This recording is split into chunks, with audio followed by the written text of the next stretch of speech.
Jesus was Jewish. That's why the word of God continues to emphasize, according to the law of Moses, according to the law of the law, the Torah. The Torah means the law given to God, given by God to Moses on Mount Sinai. So Jesus, being a pure Jew, the mother and the father being Jewish also, they had to perform the religious ritual according to the law of the Lord. Because our God is a God of orderliness.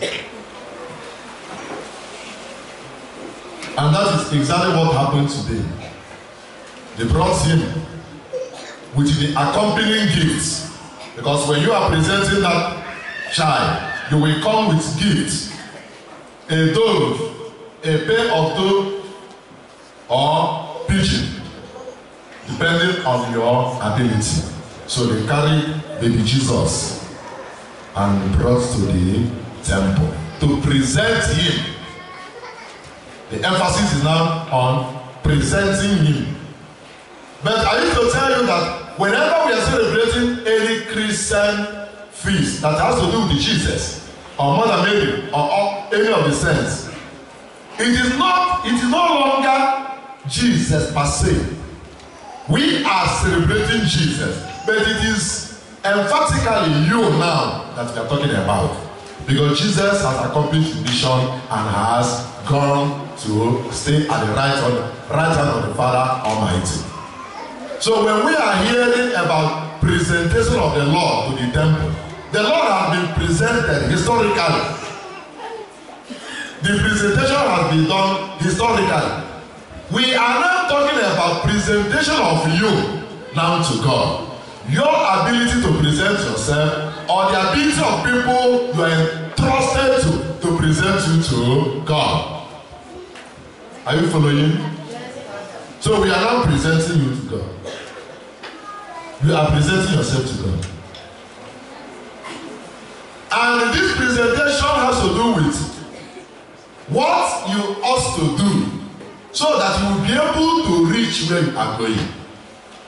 The way you ought to follow, the way you need to follow, the steps you need to follow so that you'll be able to reach where you are going. Because as you know, we are pilgrims on earth. We are on a pilgrimage, we are on a journey.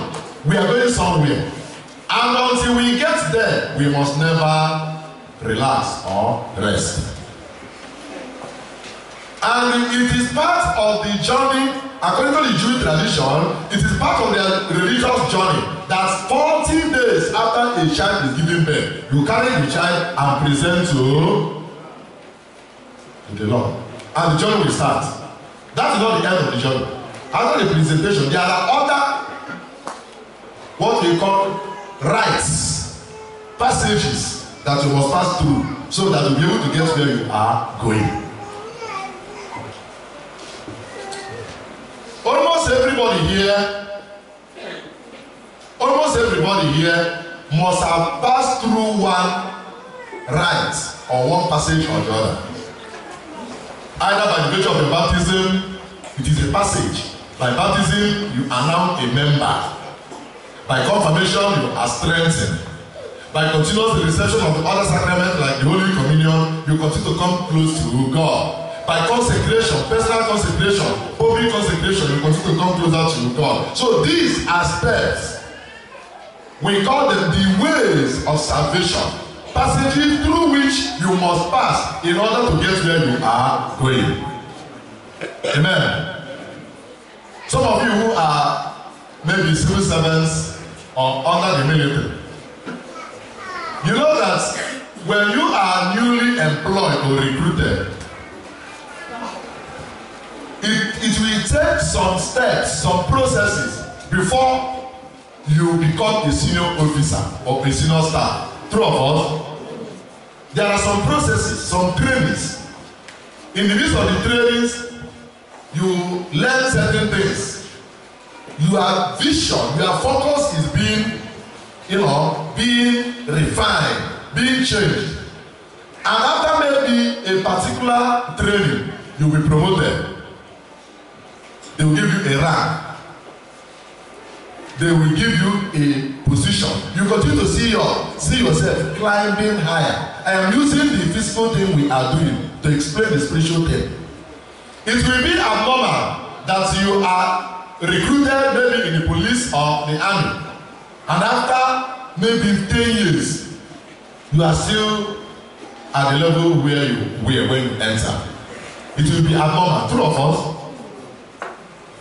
maybe you entered as a recruit, and after 1 year, 2 years, 3 years, 4 years, 5 years, others, the people that entered with you, they are now corporal and sergeants, and they even move into inspectors. But we are still going around with the stick without any rank. Is it normal? It will be identified that something is wrong. Now, converting to the spiritual journey. After your baptism, the one done for you. Because when you were recruited, the government will give you a uniform, isn't it? The government will now tell you, when you make effort, you will be promoted.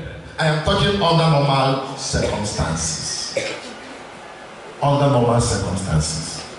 When you make effort, this uniform, after maybe some time, by the virtue of your ability to cooperate, you will see yourself with one rank.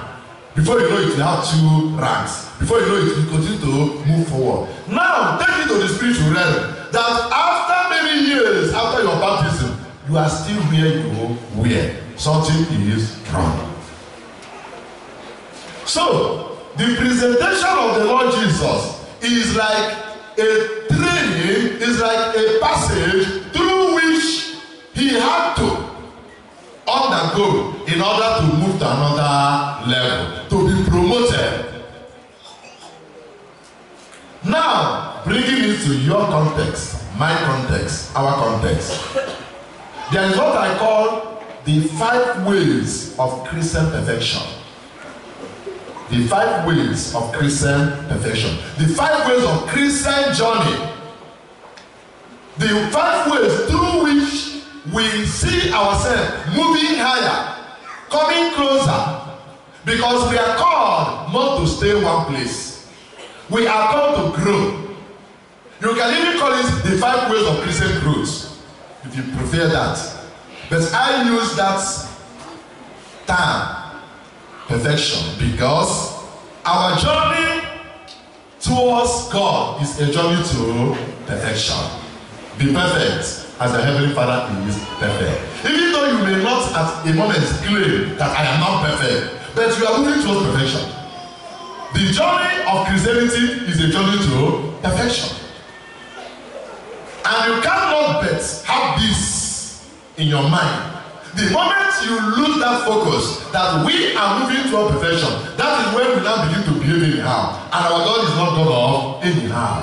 Our God is a God of orderliness, a God of principles, a God of rules.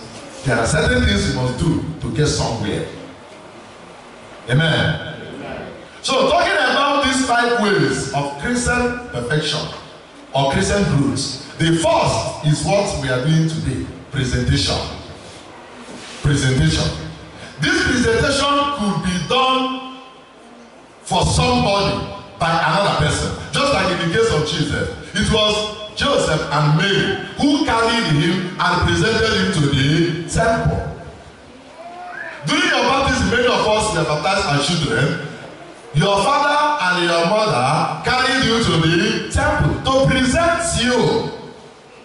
It could also be done by yourself, that you are presenting yourself to God. This presentation could be an event in one's life.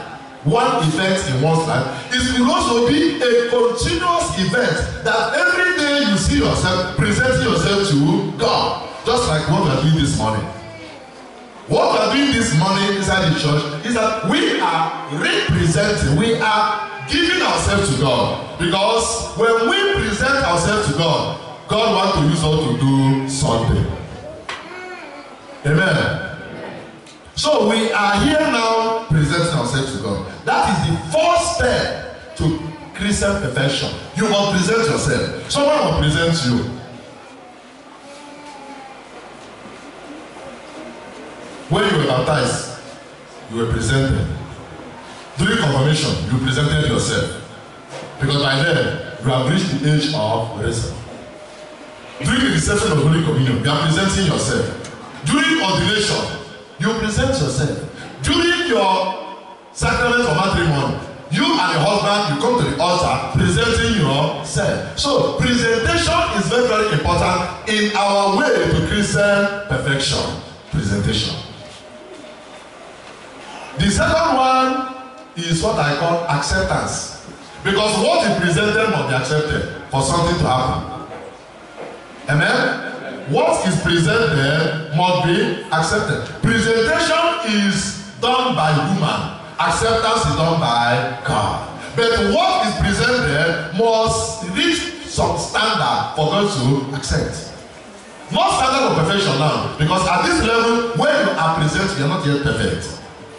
But there must be an element of cooperation, what we call openness to divine things. That you have come, Lord, here I am, use me and do whatever you want. God will look at your heart and see whether you are presenting yourself in all totality or whether there is something you are still keeping.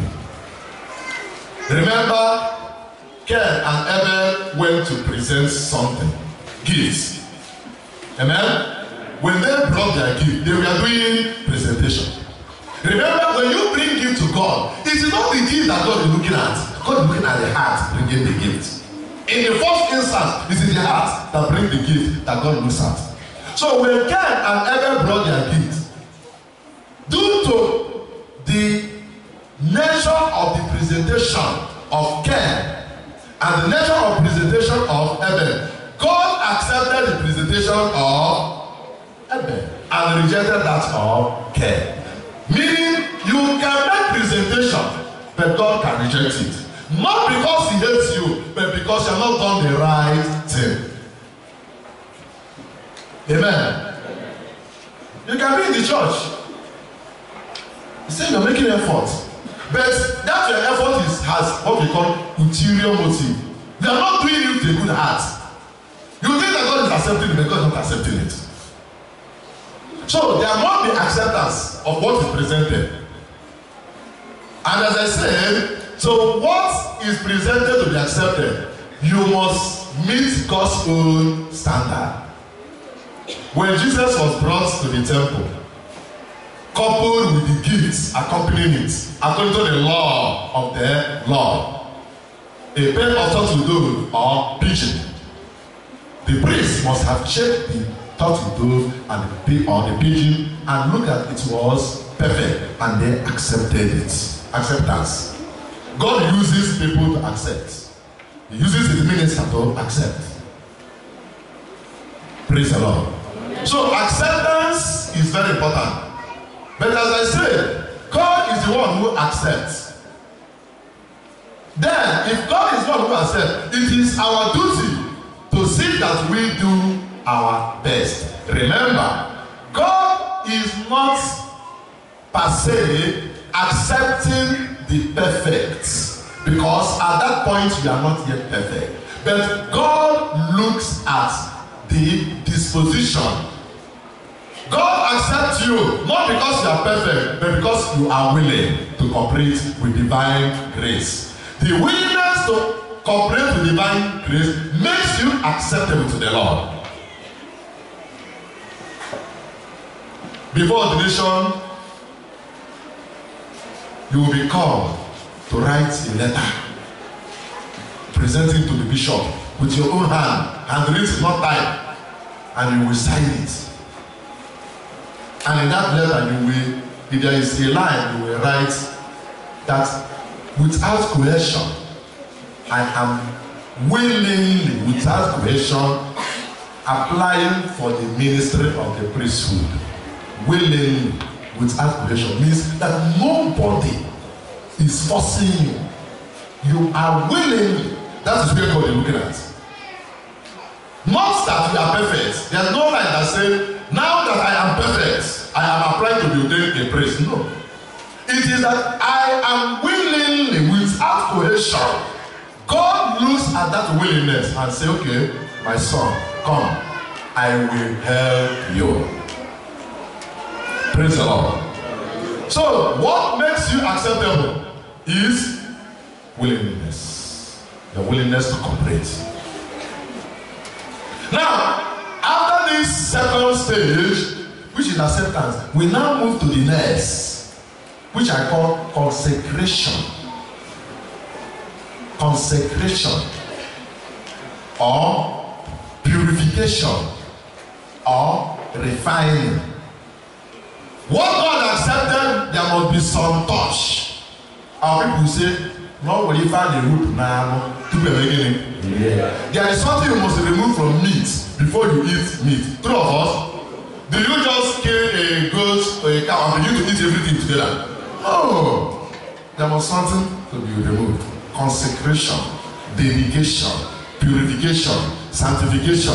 At this point, God wants to touch this thing presented to him. He wants to touch you. He wants to refine you. He wants to purify you. He wants to make sure that you can be able to stand in his presence. There will be a moment when God will purify what is accepted. Your faith must be purified. Your faith must be tested. And that is the level where people will begin to run. Because the way God may do it, or the way God may like to do it, you may not like it. Praise the Lord. Amen. You may not what? Even if you like it, your body may not like it. Your husband may not like it. Your friend may not like it. Your wife may not like it. People around you may begin to say, no, this is too much now. Remember Jesus, when he was about to pass through the fire and the crucible of the cross, it was Peter, his closest friend, his second in command, who called him. Say, no. This thing you want to undergo, this fire you want to enter. No. I don't think it's from God. Please. You shouldn't. Peter started discouraging Jesus to enter into that level where there must be purification, where there must be refining. But remember, Jesus does not need any purification. It is you, because of you, that he underwent the purification of Calvary. Amen. Like the church today in Nigeria, whether I like it or not, is passing through a period of purification. Persecution could be a way of purification. Understand? In Christian spirituality, persecution could be a means of purification. Purification of your faith. Whether you still believe. Because when you say, I believe in one God, God will now test you to know whether you really believe or not. Amen. So there is need for purification. There must be purification. If you go to the first reading, taken from the prophecy of Malachi, chapter 3, if you read from verse 2b, you will see this purification mentioned. Verse 2 says, but who can endure the day of his coming? Who can endure this purification? Who can stand firm when he appears to purify? For he will be like a refiner's fire. Amen.